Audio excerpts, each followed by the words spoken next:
there any designers here? No? Okay. Usually I give this talk for designers, but we'll try to kind of make it happen. For you, it's about technology, so it should be interesting for everyone. So, say hello to Sense. This is the world's most advanced connected alarm clock.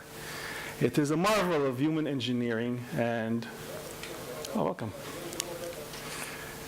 This is a marvel of human engineering. It's made from the dreams of the designers and developers who made this.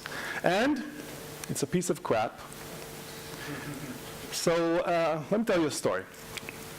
About 2014, I was surfing the net, and all of a sudden I saw an advertisement for Sense in Kickstarter, and I was intrigued. So I went in and I saw this video. Sense is a simple system that tracks your sleep, monitors the environment of your bedroom, and reinvents the alarm. Sense watches for noise, light, temperature, particulates in the air, and more. With the sleep pill, your movements at night tells you how soundly you're sleeping. If you're disturbed at 3 a.m., you should be able to see if it was your partner snoring or a car alarm that went off. We all have a natural sleep cycle, but a normal alarm will wake you up regardless of when's best for you. With Sense's smart alarm, it knows how to wake you up at the right time, so you don't start the day feeling terrible. If you want to be up by 9:30, but you're already half awake at 9:15, then your alarm should know to go off then, not wait for you to fall deeper into sleep. Here at Hello, we've been heads down for quite a while now. So I was really intrigued, right? This is a smart alarm clock that knows how you sleep and wakes you up before your alarm, wakes you up fresh. I was very intrigued by this, and I wanted to get this. I was really, really enthused to get this. And of course, as a speaker, I've been speaking around the world, speaking about the Internet of Things, smart devices, designing with sensors. It was very, very interesting for me to get this device. Also, I have a blog, IoT News Network, where I catalog and organize items from the Internet of Things. You can see it here. I have a group on Facebook, Designing with Sensors. So I was like really pumped to get it, and I ordered it right there, right the same day. And they promised me it will be delivered in 3 months. And I thought to myself, that's cool. I mean, I can wait for 3 months. Still enthused. But then in November, 3 months later, they get this email, and it says, we decided to extend our testing period for Sense to February, like a few more months more to wait. But I still, I wanted this device so much. I thought it's going to change my life. I was ready to wait and to see when it comes in. February came, and March came, and then I get this email again. Shipping Sense was still a top priority. Batches of Sense left our warehouses last week. I was excited. But that message was for the US customers. And to make a long story short, I waited a year to get this. 1 year later, I got this package in the mail. I was really pumped. And you can imagine, I was writing an email, what's happening with my Sense? What's going on? Why are you not sending this to me? When I finally got it, I was the #1 enthused customer. I was ready to really enjoy it and really feel like it's just going to be a part of my life. It's going to change me. So I installed it. I went through all the process of putting it. I took photos of the process, unboxing it. And there's an app you have to download. And I downloaded this app, and I want to tell you why I think this product is a failure, why I didn't like using it eventually, why I used it for 1 week, actually. So this is the features they promised you when you download the app, and this is smart alarm. So basically, it has a button that you can see there. It connects to your Sense, it connects to Sense, and it measures how well you sleep. And it wakes you up before your alarm, because it knows that the sleep cycle is over, and you should wake up a little bit before the alarm. But I had some problems because in my bedroom the internet was not connecting so well, and I was not sure that I'm setting the alarm correctly. I'm not sure that this was receiving the messages at the correct time. And also, if your partner goes to sleep before you, this is already measuring the sleep. If I go to sleep, my partner goes to sleep before me, and I go to sleep an hour later, I wasn't sure how accurate it is, but I was still ready to give it a try. The second feature they promised me is the current conditions. Basically, it has 3 LED lights, red, yellow, and green. Green means you can go to sleep, everything is cool in the room, the temperature is the right temperature, the humidity level is great, the noise level, the light. And of course, if the light is on, you wave your hand above it, and it shows you red light, because you cannot go to sleep when the light is on, right? So it's kind of, I thought, what is this? Like, what do I need to know that I can't go to sleep if the light is on, right? But I live in Tel Aviv, and the warm temperature and the humidity, I never got a green light. I actually always got a yellow light. So I don't know what to do. Should I go to sleep? Should I not? What's So, thirdly, they promised me is sleep timeline. Basically, you get a score of like what's happening at night. If you wake up, if there's a noise, maybe that you woke up from this noise or something, and it asks you to record what's happening at night. And I was like, I don't want anything recorded in my bedroom. You know, that's stupid. So I never enabled that. I didn't think that I could be that useful for me. And the third thing, a sleeping score. Quality of your sleep, and I was like, what do you do with that data? I don't know what to do with the sleeping score.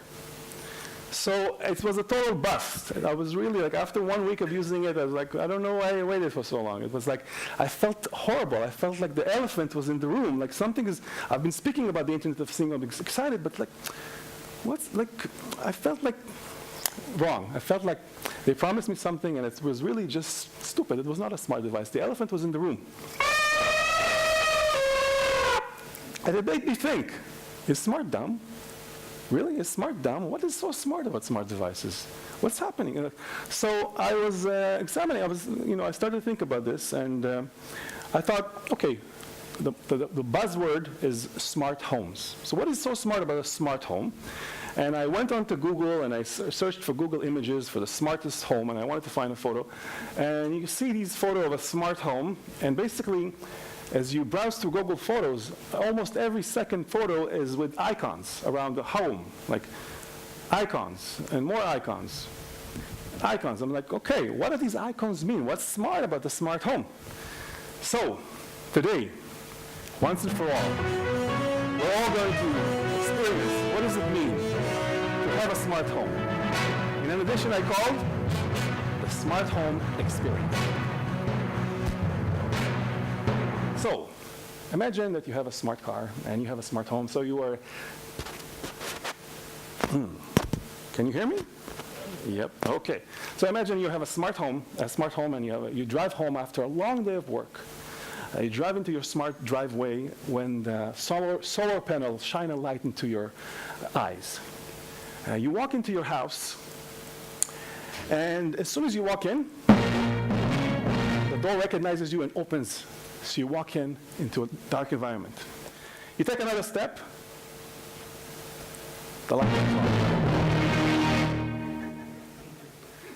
You take another step, and the curtain opens, right? It recognizes you. It wants to welcome you. And you feel tired. It's a long day. You want to rest in front of the couch. You want to watch your favorite movie. So there's a camera that recognizes your face, that knows your state of mind, your mood, and television opens to your favorite movie. And of course, if you're extra smart, you decided to invest further and get the smart lights. So today is Tuesday, and you obviously feel red is the right color for Tuesday. And maybe it's Wednesday. It's very smart, but at least you can turn on the hot water from your phone to make coffee. So come on, I mean, really, this is smart. I mean, this is really just a novelty. Maybe perhaps if you use it for 1 week, you feel good about yourself, and then every time someone comes over, you show them like the smart lights. But it's not really smart. It's really, to me, it's dumb.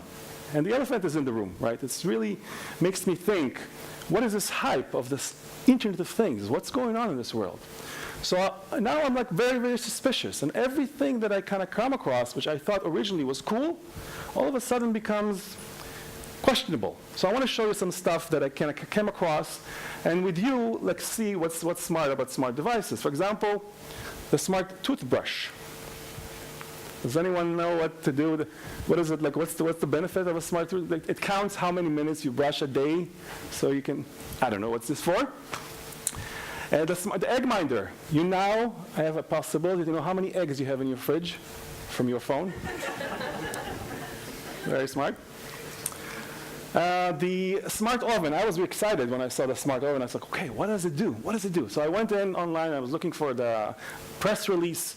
And this is what they put. So Wi-Fi connected, integrated discovery, QI controller, sounds, stereo sound and impressive graphics. What? It's a smart oven. Well, do I listen to music when I cook the chicken?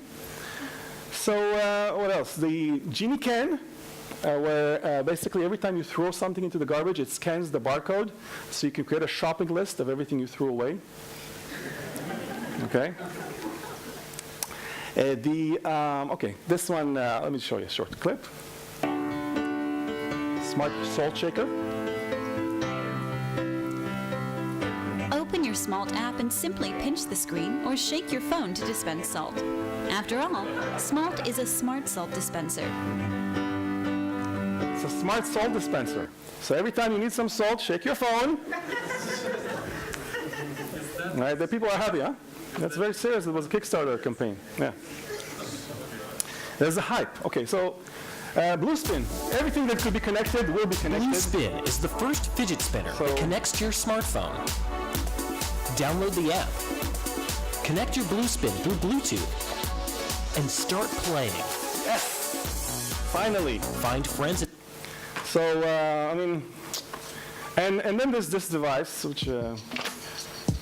This is the Juicero. It's Silicon Valley's favorite juicer. It's $400, which maybe isn't a ton for people who are into juicing. It creates cold-pressed juice from this, a $5 packet of sort of mushed up fruits and veggies. This is like a blood IV packet. Like, there's nothing appetizing about this. So we set up one of our colleagues with it, and we didn't really mean to like prank her, but she couldn't get it working. She didn't know why. We actually didn't know why.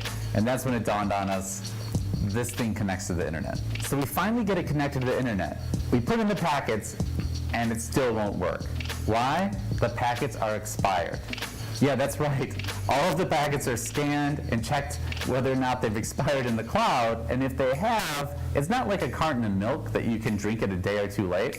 It just won't juice them. So this is a kind of a big deal juicer. The company behind it, Juicero, raised $120 million from companies like Google and Campbell's. So I don't mean to be rude about it, but this is just pretty much everything wrong with Silicon Valley design today. It's a solution for rich people that's worse than the problem. A solution for rich people that's worse than the problem. And that's a very important lesson, especially when you know that you can actually just juice it with your hands.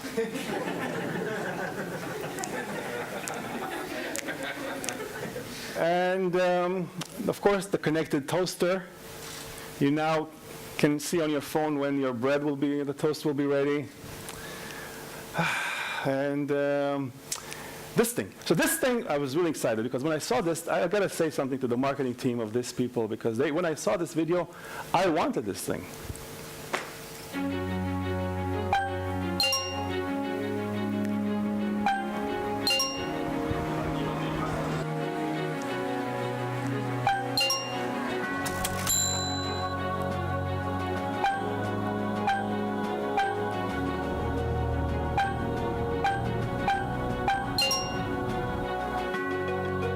One ring to rule them all, right?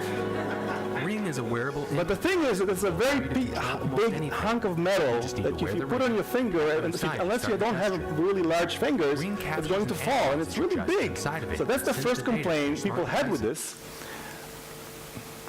But they raised like 800, almost $1 million to get this stuff happening. To get, people were excited about this. And again, it's a very so some people. The reviews were out, and then people said, "I can't wear it. It's too big for me." And then this guy did a review. So once you get a gesture set up, it's time to execute it. Again, it works probably 5 to 10% of the time. And even when it works, it's very, very glitchy, like changing a volume on iOS. here's the funny thing. On iOS and on, well, you're going to see Android, it doesn't work from the home screen. The app has to be running for a gesture to work. So it's completely bogus. Rather than clicking the camera icon from your home screen, you have to unlock your phone, go to the Ring app, open the Ring app, wait for the app to open, wait for the Bluetooth connection to take place, and then create your command. It's horrible. So I thought, well, on Android it has to be better, right? No, not at all. If you leave the app and you try to complete the action, it doesn't work. So the app has to be running for an action to complete. It is the most inconvenient, useless piece of hardware and software that I have ever seen. I would not wish my worst enemy the curse of having to use this product. It's absolutely horrible. Not worth $269. Not worth $5. I'm Quinn of Snazzy Labs. Stay far away from this. It will destroy your life. And as It will always, destroy your life. See you later, Exactly. So you can understand, this is just like, again, how it looked in the beginning of that video and now how it is, the reality is harsh reality. And I want to kind of show, so any segment that you can connect something to the internet, any segment, the companies are working to create these types of connections, to connect, so the bottles, I just want to drink. In that space of wanting to drink, there's so many connected bottles. I just want to show you a bunch of them. Here's automatic, but basically it's you pour drink into it, and it tells you what drink you poured into it. Okay, you want to know that. You really want to know, in case you forget. Okay, you drink slow. It's useful in the bar. Bartender. Okay, yes, useful in the bar.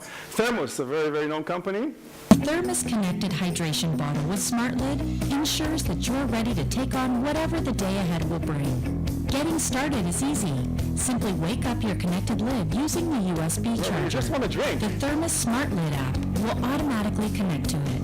With a few simple steps, the hydration calculator will create a daily hydration goal that is designed specifically for you. Cleaning your want to bottle drink. is simple too. Just wash it with soap and water. Then fill up your bottle and start your day. The Thermos Connected Hydration Bottle tracks your hydration and uses. So another Blue Fit basically changes color based on your hydration, when you should drink, when you should not, as another product.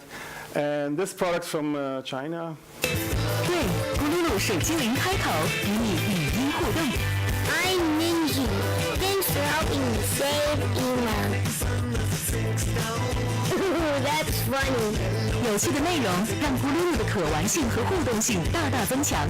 How long can you hold your breath?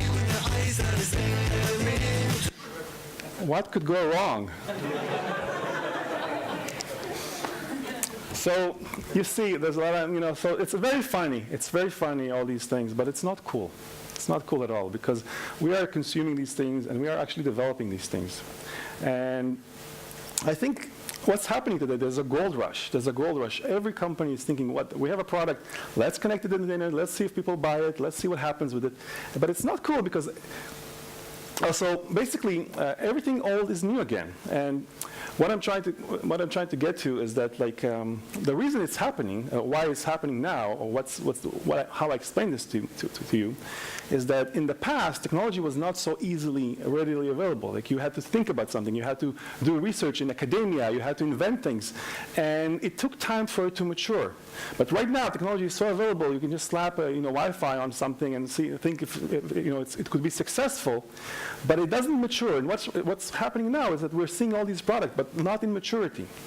And I want to give an example. For example, this product that is like today seems mature and we can use it. It's useful for us. It's 71, a lot of years before, 50 years before, we were able to, it was invented, it was thought of. It took time to mature to what it is today. The flat screen TV. At 58, people were imagining this product. And it took time to get to the place where it is today. Here's photos I took in Scotland in a museum of technology. Amongst all the phones and the communication equipments of the past, I came across this photo, which was amazing to me. I took this photo. This is how they imagine the future communication, people holding a phone and calling. And they're like, this is like, we know how that looks, right? So it took time to mature. And anyone guess what this is? 100 years ago. This was the first invention of the fax. It took it 100 years to think in the 70s, people like imagine this like this. And then 10 years later, in the 80s, it was one of the most important inventions of the 20th century, the fax machine. Right? It took a time to mature. And this smartphone, there are many, many inventions that brought to this today's what we think is a smartphone. But smartphones and the technologies that we see in these types of stuff was available even 30 years ago. For example, in '84, Casio released this smart capacitive touch. You can actually touch and do simple basic calculations on this phone. I'll show you how it works. That works. I'll draw number 1 or number 2. You can see those 3 arrows appear. That's how long you've got to do your gesture. To draw a plus. And then a 7. And then 2 lines for an equals. 19. So a gesture-controlled touchscreen calculator. And this watch was first produced in 1984. Can you believe it? It's such a rarity to find one in working condition because the touchscreens, that's the big advantage. Yeah, so I mean, we all know how that works today and how that looks today, but that's cool, right? So that kind of explains why we see in market all these toys and all these things that we really we're not useful. So, but we don't know how, maybe this thing in the future, in 20 years and 30 years, this would make sense. We will use it in the smart fridges of the future, right? We will understand this. And perhaps this, which was a big failure for Google Glass, in the future, this photo would look like those photos I was showing you, because it's going to look ridiculous, but this would be the future would be embedded into glasses, simply embedded into glasses. So I say there's a gold rush now for all these devices, all these smart things, but maybe they will make sense to us in 20, 30 years. But I never raise a problem unless I have a solution. So what can we do to resolve this, to try to make more meaningful interactions with technology? How do we do it? So first of all, it depends on us. We are at fault because we are creating these things. We are designing, we are developing these things. So it's up to us to try to imagine how do we make better products, how really take responsibility and ownership to the things we do, because this is how we work. We work in these environments, right? It's like kids in a Lego store, right? Playing Lego. We're creating these worlds, but actually these worlds eventually end up here. So let's take responsibility, first of all, for what we do. And I can't stress this enough. So unless the 3 fundamental things of design and development is that if it's not useful and usable and people want to use it, let's not build it. Let's not build it. So, for example, the connected toothbrush. If it's useful, and usable, but people don't want to use it, that doesn't have the 3 fundamental legs of design, let's not create it. The connected salt shaker, okay, is it useful? Is it usable? Yes, it's usable. People want to use it? No. So let's remember this fundamental things of design. It's up to us when we're building these things, to kind of bring these to life. So I'm not saying not build them, but actually say maybe this is not good enough. This is a photo from here, from this conference yesterday. It's up to us. It's up to us to kind of look and to kind of take responsibility for what we do. Especially this guy. Is he here? No. So it's up to you. But I wanted to create a framework. I thought about this, and I wanted to create a framework for creating meaningful interactions with technology. And I want to highlight this framework. Basically, it's about the added value. When we connect things to the internet, there is a perceived value. The perceived value is how you sell it, how you tell someone about it, right? And there is an added value. If the added value is there, it's most likely to be a successful product. So, for example, the perceived value of a connected door that opens when it recognizes your phone, is that you can walk into your house without even thinking about keys. You just walk in and out. That's the perceived value. But they have an added value which makes this product very successful. And the added value is that you can actually send keys to your friends, to your guests. And that's really cool. You can create provisions around entering your home. That's a great added value. That's why this product, August, is very successful. Another perceived value, for example, when we connect a washing machine to the internet. Can anyone throw me what values do we have when we connect the washing? What can we do? Start from remote, yes? You can watch from remote, yes? Yes. So these are the default things. Why to connect a washing machine to the internet, to turn it off, on, to have advanced settings and so forth. But I don't think people will change or invest more money I mean, they already have something that's working. How do we create, a disruption? How do we add value to this perceived washing machine? And I was thinking about it, and when we connect things to the internet, we can actually change it around. Maybe we can create a service. Again, this is just an idea. I'm not saying that this will work, but maybe an idea. Create a service around a connected washing machine. So basically, for $1.25, you get a monthly service bill. Every time you use it, you pay $1.25. Every time you wash. But included in that service, the washing machine is included for free. Right? Because we can count how many times he's washing. We can give him a bill, a monthly bill. Free repairs, washing soap is delivered every month, and washing machine is replaced every 10 years. That's a service. That's an added value, perhaps around, so you can think about it. It opens your mind to anything that we can do when we connect things to the internet, like renting cars, for example, based on mileage and kilometer, and so forth. That's an added value. Streetline. They have experimented in creating parking spots in the city. So basically, when you look at the phone, you want to know where the next parking lot is. You can reserve the parking lot. That's a great perceived value. But what they did is they went further, and they actually have this, because you can it's all digital, you can change the price based on demand. In rush hours, the price would be higher for parking. And therefore, you create more foot traffic for merchants in the city. So people park shortly, they grab what they need, and they leave, because the parking is expensive. So then you get more money, the city gets more money for parking, you get a great service finding parking spots, and the merchants also win. So there's like a threefold added value in this product. This is why this product could be successful. Sometimes outcomes create added value. For example, this is a Fitbit. It measures how active you are throughout the day, and that's cool. So you can monitor how active you are. But the outcome, that you are actually feeling that you need to walk more, that you need to be more active, that you have a healthier lifestyle, that's the added value. Another added value is when you with Proper, which basically it's an asthma inhaler that every time you use it, it registers when you used it. And it's great if you have asthma, you can keep control and tabs on how often you use your inhaler. But what they do here is they actually report to the city where people are using it and how often they use it. So the city kind of gets the information of the air quality in those specific areas. So there's a great added value and an incentive for people to start using this device. That's why this product could work. It's successful. And I think one of the most successful products today, one of the most successful connected products today is Nest. It's if anyone doesn't know, it's basically measures. It's a learning thermostat. It knows when you want hot, when you want cold. It learns your patterns, and then you come home and it knows exactly how comfortable you want to be. But the added value is I'll show you the video. This thermostat will make you love your thermostat.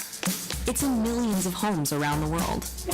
It's saved billions of kilowatt hours of energy so far. And that's just the beginning. Meet the third generation Nest Learning Thermostat. It has a bigger, sharper screen, and it's even better at learning what you like. Just turn it up or down. It will catch on after a few days and create a personalized schedule for you. That's how the Nest Thermostat saves energy. In real homes with real families, it saved so much energy, it paid for itself. To save even more, just follow the leaf. Nest even turns itself down when you leave the house. And you can control it from anywhere. You can see how much energy you use every day, and how to use less. Energy companies all over the world are giving the Nest thermostat to their customers because they know it saves energy. That's the most beautiful part. The Nest Learning Thermostat programs itself, then pays for itself. So when you buy it, of course you want to save money, and if you save $10 or €10 a month, that's cool, right? It buys itself. So that's the perceived value. But what happens here is that imagine the entire city uses this. How much electricity are we saving to the grid? How much more power? So this is really, really great added value. This is why this product is so successful. They're giving it away, the power companies. So a few years ago, I wrote an article which I call Disrupting IoT Innovation, Adding Value to Connected Devices. Basically covers what we just discussed. But I had to refer back to this article when I did when I was preparing for this presentation, because at the end of it, I wrote this, it's hard to read, but basically what I try to say is that we know we are creating worlds. When we're designing and developing this, everything around us is designed. And so the chairs you're sitting in, the projector, the software inside this projector, we are designing and creating these worlds. And if we don't take responsibility for what we do, and we put garbage into the world, it's not as great as if we think about the added value of our work. What can we do to benefit mankind? What can we do to benefit the environment, the planet, right? How can we add these little added values to the products we create, like Nest, that helps save energy to the entire city, and perhaps create a better world? And through those added values, we are feeling better about ourselves, that we're doing something good for the world. So with these words, I say to you, thank you, Achu, and thank you for your time.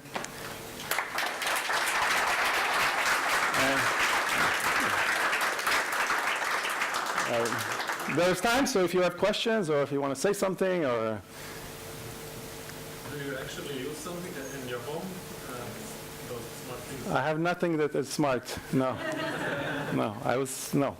Even the Fitbit that I had used, after a while using it, I didn't need it because I knew exactly how much I walk every day. So it's very hard to find something that's has a good added value. Actually, the Fitbit is not so accurate. When I used it and drive to work, it counted like 1,000 of steps. When you were driving? Yeah. Wow. So you were driving on bumpy roads, maybe? Too slow. Okay. Stuck in traffic. You showed a smart alarm that didn't work right. Well, FYI, there are smart bracelets that vibrate, and they just register only your sleep, even if you're sleeping with a partner. And Oh, that's cool, yeah. something that just somewhere you always carry it on you. Yeah. That's great. So it's specifically for sleep, or it's just like a... So, well, it's like Fitbit, smart bracelet, only has alarms on it. Okay. Actually, I know for sure Sony has. Okay, cool, thanks. But I think we need to consider, right, that right now we are in the pioneering time of smart devices. Exactly. People don't really know what will bring value tomorrow, so they're trying to put sensors in what is on the field. They're trying it everywhere. Exactly. It's the same as it was with phones, right? Now the phones look like this, but I don't know, 15 years ago, there were flipping phones, there were phones with two screens and experimented with. Yeah. Okay. So I think we should also enjoy the ride right now. Enjoy the ride. Converge. Okay. Being boring as the phone is right now. I agree. Thank you. Thank you all for... What's the device for measuring the stress level? There's some kind of startup also you found on the internet, obviously. Basically you wear something that registers your Stress level. Yeah. Okay. And then it tries to record and then predict when you're about to get stressful and kind of fight with depression and stuff like that. Interesting. Yeah. Okay, thank you everyone. If it works.